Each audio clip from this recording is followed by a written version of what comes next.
Assalamualaikum warahmatullahi wabarakatuh. Saya Dwi Laila Sana Batubara dari Prodi Sarjana Kebidanan, Fakultas Ilmu Kesehatan Universitas Medika Suherman.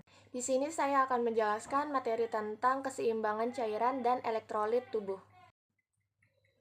Distribusi cairan tubuh dibagi menjadi dua, yaitu yang pertama cairan ekstrasel, terdiri dari 11 cairan interstisial mengisi ruangan yang berada di antara sebagian besar sel tubuh. Sekitar 15% berat tubuh. Cairan intravaskular terdiri dari plasma 5%, bagian cairan limfe yang mengandung air dan tidak berwarna, darah yang mengandung suspensi, leukosit, eritrosit, dan trombosit.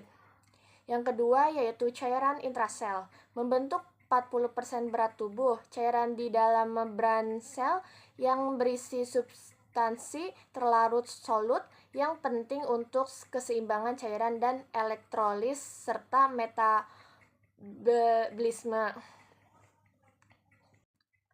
Pergerakan cairan tubuh. Pertama, difusi, proses ketika materi padat, partikel gula dalam cairan berpindah dari daerah konsentrasi tinggi ke daerah konsentrasi rendah. Yang kedua, osmosis, perpindahan pelarut bumi seperti air melalui membran semipermeabel yang berpindah dari konsentrasi solut rendah ke konsentrasi solut tinggi.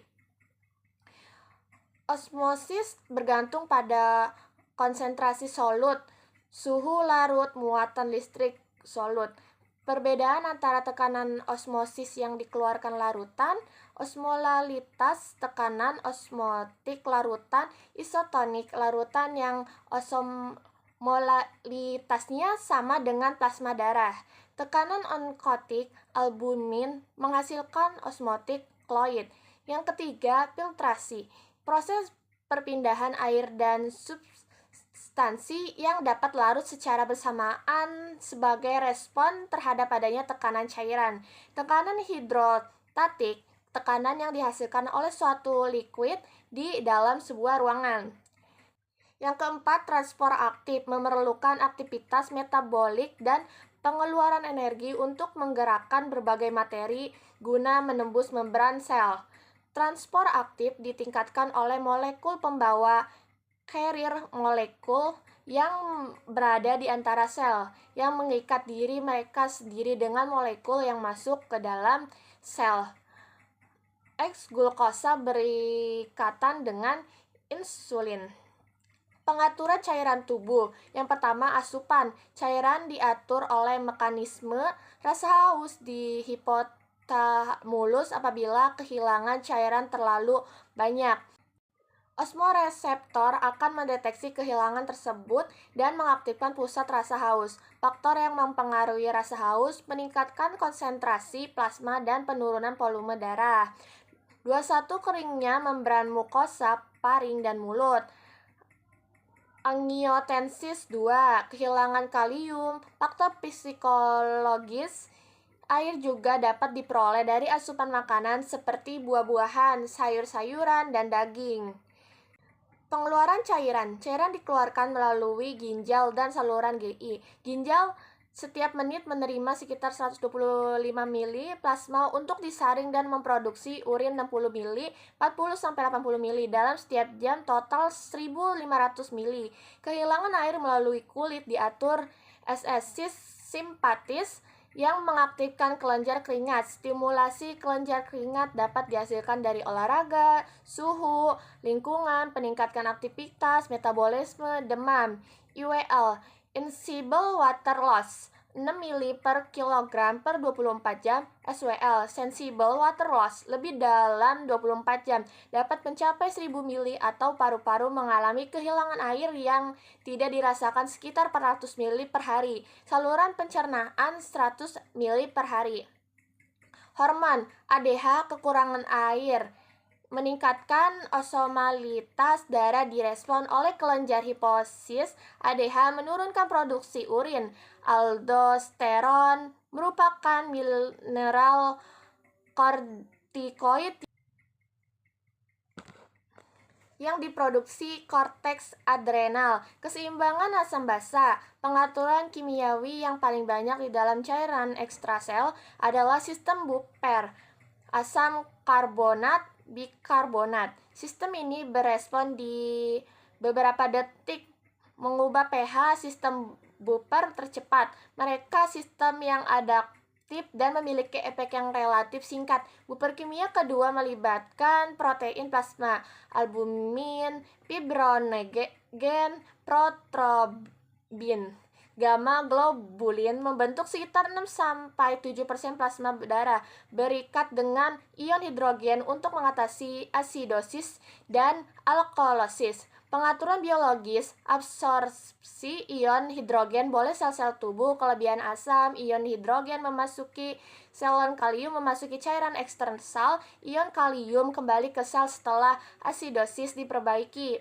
Berlangsung selama 2-4 jam. Sistem hemoglobin, hemoglobin CO berdifusi ke SDM asam karbonat membelah ion hidrogen dan bikarbonation hidrogen pada Hb dan bikarbonat untuk melakukan buffer bertukar dengan klorida di eksternal. Pengaturan fisiologi, paru-paru bereaksi cepat. Ketidakseimbangan asam basa, konsentrasi ion hidrogen berubah paru-paru. Mengkompensasi dengan mengubah frekuensi dan kedalam pernapasan. Pada alkalosis, frekuensi diturunkan, individu dapat mempertahankan CO. Ginjal membutuhkan beberapa jam, beberapa hari untuk mengatur ketidakseimbangan asam basa. 3 mekanisme ginjal untuk mengatur konsentrasi ion hidrogen. Yang pertama, absorpsi bikarbonat selama terjadi kelebihan asam dan mengkoreksikannya selama terjadi kekurangan asam. Ion fosfat untuk membawa ion hidrogen dengan mengekresi asam fosfat. Biasa mengubah animian menjadi amonium dengan mengikatnya pada ion hidrogen.